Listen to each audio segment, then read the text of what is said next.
There's a little bit jacket. Oh gosh, I always forget the name of this Like a one. tiger.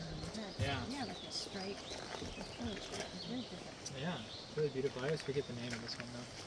Wow. It has a funny name. And then, look at this. These are the pinnacles of the jungle. Another honeymoon suite, babe. I want to figure out how to build this. Oh yeah. I'm sure you've seen these like a few inches tall. Yeah. Trader Joe's. Yeah. This is what they look like in a much happier environment than Trader Joe's. That's really cool. You know, I have one at home that is still living after like 2 years. Oh yeah. You haven't killed it? No, I'm like, that is amazing.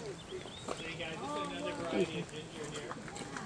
These are, I think this is the most fresh one. These are called torch ginger because they look very similar to a torch, right?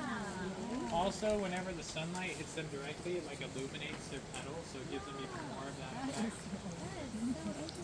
These ones also have edible petals, Thanks, babe. right? If you want to try one, you could just take like a little piece, chew it real